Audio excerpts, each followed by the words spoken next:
Muito bem, vamos falar hoje nesse estudo sobre a coragem no exercício da fé.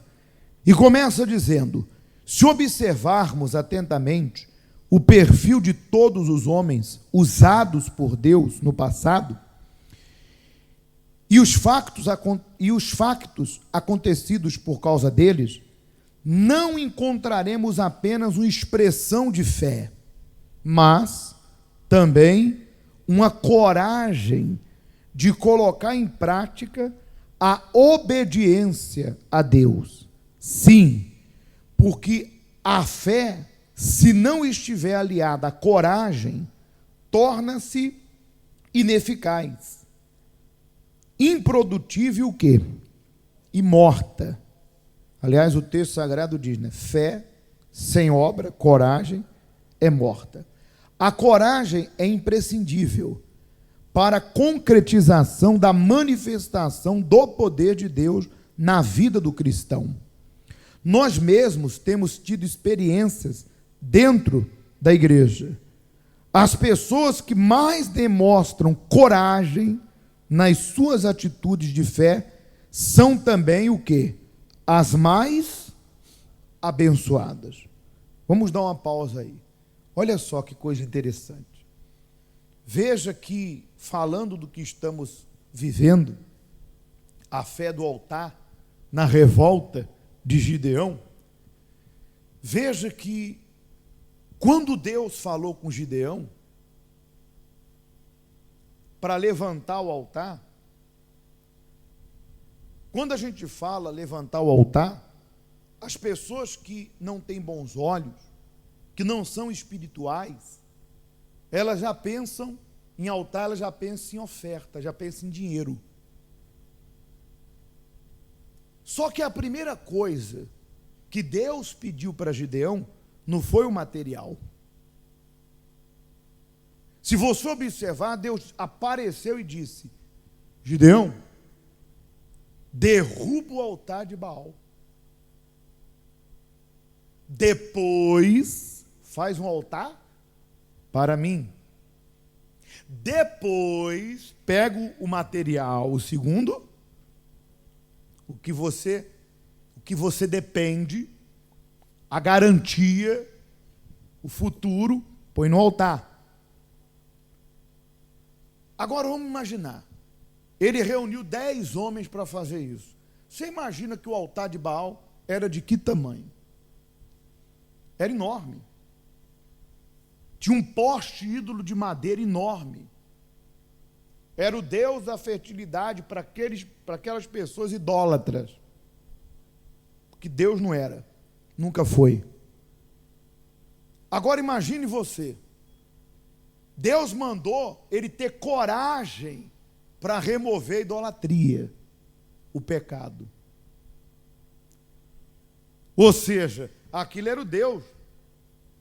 O povo estava adorando, estava buscando. Embora nós estamos falando de um povo que tem nos seus princípios a lei de Deus contra a idolatria. Ou seja, ele não estava fazendo nada de errado. Porque se o povo de Israel fosse um povo pagão, se o povo nascesse na idolatria, se o povo não tivesse um Deus nas suas origens, porque quando o anjo apareceu, qual era a origem? Qual foi a palavra que Gideão usou e argumentou com o anjo?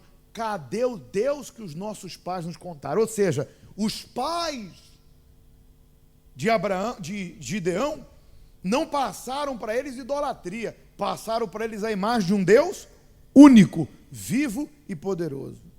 Então eles não estavam fazendo nada de errado em arrancar aquela idolatria, aquele pecado. Ele estava a fazer a coisa certa. Mas aí é que está. Diante dos olhos do mundo, ou diante das pessoas que não querem nada com Deus, se você quiser fazer o certo, você vai estar errado. Mesmo que aquilo que você esteja a fazer é correto, mas porque elas não querem a verdade, porque elas não querem obedecer, porque elas não querem servir a Deus, elas querem que você sejam como elas. E eu não estou a falar de pessoas que estão fora da igreja, gente que está dentro da igreja, que não quer se entregar, que não quer obedecer, que quer viver mesmo nas suas carnalidades, na desobediência, no vício, na mentira, e que às vezes quer interferir na tua comunhão. Porque quando você quer servir Deus, essas pessoas dizem assim: ah, não é bem assim. Mas é isso que Deus está a falar, é isso que Ele está a pedir para mim. Como que não é bem assim? Ah, mas não é desse jeito. O pastor está a exagerar. Aqueles que criaram o altar de Baal eram pessoas que sabiam que quando Deus deu a lei, Ele disse: amarás o Senhor teu Deus sobre todas as... Não farás para ti imagem de escultura, e nem adorarás. Aí eu pergunto: remover aquilo era um erro? Tirar aquilo ali era um erro? Era fazer com que eles se consertassem. Mas ele tinha que ter o quê? Coragem. Aí eu pergunto a você: às vezes eu penso que o segundo boi foi até fácil, comparado a remover o que? A idolatria. Tudo houve uma coragem. Mas há pessoas que é mais fácil colocar o que ela ganha ali no altar do que largar a amante, do que perdoar. Sabia? Não estou dizendo com isso que você deve fazer um e o outro não. A entrega tem que ser o quê? Completa, como sinal da nossa fé. Mas eu lembro de um caso em que a senhora estava na igreja e ela até serviu o altar, mas não abria mão do amante. Porque o amante lhe deu uma casa, um carro e lhe dava um sustento. Então, abrir mão de um salário, até de um bem, mesmo que lhe custasse, era um sacrifício, mas não era uma entrega o quê? Completa. E o dia que ela manifestou com o demônio, parecia uma cobra, porque realmente ela estava enrolada no pecado. E o Espírito Santo na nossa boca disse: larga esse amante. Ali, Deus deu a ordem para ela resolver a vida dela, salvar a alma dela. Sabe qual foi a resposta? Não posso. Ela tinha fé, mas faltava o quê? Para exercitar essa fé.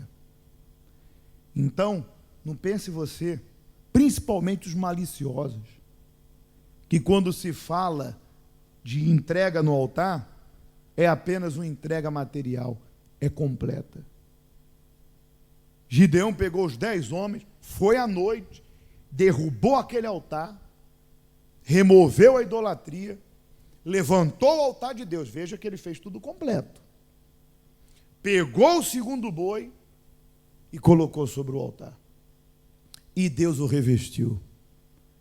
E é isso que precisa acontecer nesse período que estamos a viver. Porque há tempo de paz e há tempos de quê?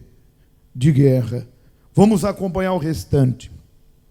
Quando Gideão convocou todo o povo de Israel para lutar contra os midianitas, 32.000 homens se dispuseram a ajudá-lo. Disse o Senhor a Gideão: é demais o povo que está contigo, para eu dar os midianitas, os inimigos, em suas mãos. Apregou, pois, aos ouvidos do povo, dizendo: quem for tímido e medroso, volte. Para a surpresa de Gideão, voltaram quantos? 22.000 para casa. Com esse exemplo, fica provado que Deus não aprova a timidez ou o medo, e muito menos pode contar com tímidos ou medrosos para fazer o seu nome ser o quê? Glorificado. Enquanto houver timidez ou medo diante dos problemas e dificuldades, estes se tornarão ainda mais difíceis de serem solucionados. Deus nada pode fazer para mudar essa situação, pois depende da nossa intrepidez e coragem para efetuar suas maravilhas. Olha só, daquela multidão, que eram 32 mil, 22 mil não tinha coragem de obedecer a Deus. Por maior que seja a luta, você só vai poder vencê-la se você tiver a coragem. Como nós sempre damos o exemplo, né? O pai põe a criança num lugar alto, se afasta e estende os braços e diz: pula, meu filho. E entre o pai e o filho há um vão. E ele olha para o precipício e fala: se eu cair, vou me borrachar todo no chão. Mas o pai diz: pode pular que eu te seguro. Se joga. É a história, corta a corda. Há quem confie e há quem não confie. Por isso que a Bíblia diz: a fé que tenhas para ti. Mas não parou por aí não. Disse mais o Senhor a Gideão: ainda há povo demais, fazei-os descer às águas, e ali tu provareis. Aquele que quem eu te disser, este irá contigo, esse contigo irá. Porém, todo aquele de que eu te disser, este não irá contigo, esse não irá. Fez Gideão descer os homens às águas. E então o Senhor lhe disse: todo aquele que lamber a água com a língua, como faz o cão, esse porás à parte, como também a todo aquele que se abaixar de joelhos a beber. Aqueles que se abaixarem e ficaram de joelhos para beber água, não estavam em condições para aquela grande batalha, pois procuraram beber a água de maneira mais cômoda e fácil. Gente assim não tem condição de servir a Deus, ou menos obter vitória na vida cristã, pois são como as águas que descem das montanhas, sempre procurando o quê? O caminho mais fácil da vida. Este é o caráter de todos aqueles que têm uma fé positiva, mas, porém, o quê? Passiva. Está vendo? Veja que há pessoas que Deus fala com ela, e principalmente em períodos como esse, porque a Bíblia diz: há tempo de plantar, Eclesiastes 2, e tempo de quê? Tempo de chorar, tempo de sorrir. Deus fala com ela, o coração dela queima, ela sabe o que tem que fazer, mas Deus não pode fazer por você. Eu não posso fazer, está na tua mão. Essa entrega total, tanto no altar físico como no espiritual. Só você pode tomar a decisão, mas há quem quer atalho. Não tem outra maneira, poxa, mas não tem outra forma. Eu não queria perdoar, poxa, eu não queria abrir mão desse sentimento. Pô, pastor, fala com Deus aí, poxa, para fazer um agrado aqui para mim. Fala com Deus aí, fala para Ele que é tão bom o pecado, é doce como mel. Eu não queria abrir mão. Fala aí, pastor, conversa com Deus. Mas vem cá, Deus está me prometendo tudo. Deus está me prometendo o impossível. Eu não tenho coragem de dar o meu pouco. Eu não tenho coragem de dar o meu nada. Fala com Deus aí, que eu não vou dar o meu nada, que eu não vou dar o meu pouco, mas eu quero muito dele. Não tem sentido, gente. Ainda que Deus o faça, Ele está ensinando você a ser o quê? O que você vai passar para as pessoas? Deus, Ele não dá, Ele recompensa, Ele é galardoador. Então não procure o caminho das águas. Creia que a tua fé entregue vai trazer a justiça de Deus. Por isso que aqui diz, já os 300 restantes, não. Enquanto estavam bebendo a água, não no sentido de não se entregarem, né? Tal como fazem os cães, estavam ainda de pé, curvados, mas não ajoelhados, e, portanto, prontos para qualquer eventualidade. A posição deles era qual a do verdadeiro soldado, que enquanto come ou bebe, também vigia. No mundo em que vivemos, sobre adversidades constantes, perseguições, injustiça, se nossa fé não vier acompanhada de atitude, de coragem, se não tiver um caráter intrépido, jamais permanecerá na presença de Deus. A coragem é tão importante que o próprio Deus, quando chamou quem? Josué, não é isso? Para guiar o seu povo à terra prometida, em lugar de Moisés, por 3 vezes consecutivas, o encorajou dizendo: ser forte e corajoso. Tão somente ser forte e muito corajoso. Ser forte e corajoso. Olha só. Está vendo?